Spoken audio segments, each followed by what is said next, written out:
You decide key election races in just 2 days. In the Pennsylvania U.S. Senate race, it is a tight contest between Democrat Lieutenant Governor John Ftterman and Republican Dr. Mehmet Oz. The latest poll showing just how close the race is. And this weekend, we've watched 3 presidents stump in the state in a final push to sway undecided voters. We want to bring in Fox 29 political analyst Bruce Gordon with more on what we can expect with these midterm elections. Bruce, I have a feeling I'm going to be seeing you a lot over these next few days here. So let's start with this question. I hope that's here. Good news for you. It is good news, yes. You always provide us with some great insight. All right, so with the polls being so close in the race for this U.S. Senate seat in Pennsylvania, within the margin of error, what does this tell you just a couple days out?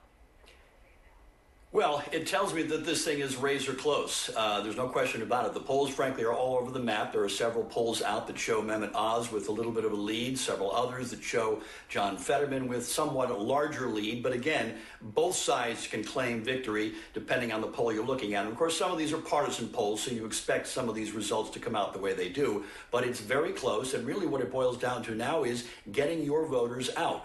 Both of these candidates clearly have enough support to win the race if they get their supporters out. So now it's all about getting those voters out on Tuesday. This, of course, a possible pickup for Democrats. Remember, Pat Toomey is the retiring Republican senator in this seat right now in a 50-50 Senate.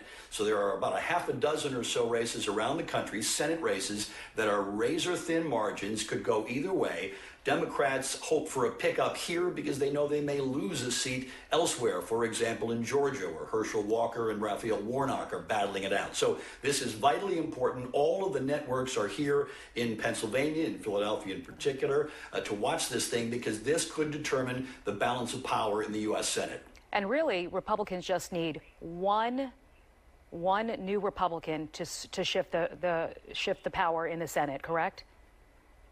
Right. A net gain of 1 for Republicans means they control the Senate, and it already looks like they are likely to pick up the House, so that makes the Senate scenario even more important for both sides. So let's talk mail-in ballots here, Bruce. We know the pre-canvassing process in Pennsylvania can't begin until the polls open, and this is when the ballots are being removed from their envelopes, prepared for scanning.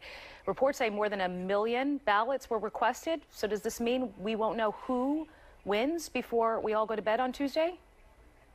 Yeah, that's entirely likely. Look, we saw the same scenario play out in 2020. Republicans are more likely to vote in person, and so those votes are quicker and easier and faster to count. And so it's entirely possible on election night that Senate race, for example, might show Mehmet Oz with a fairly sizable lead. The mail-in ballots are favored by Democrats when they vote. And so those votes, because of the rules and regulations regarding how they are opened, processed, and then counted, it's entirely possible it could be late into the night, even into the next day or two, before all of those votes are counted. So it's entirely possible to have a scenario in which it looks like the Republicans are about to win, and at the last minute, quote unquote, those late counted votes give the victory to the Democrat. We saw that in a number of cases in 2020. It doesn't mean it was a come from behind victory. It's just a function of when ballots were actually counted.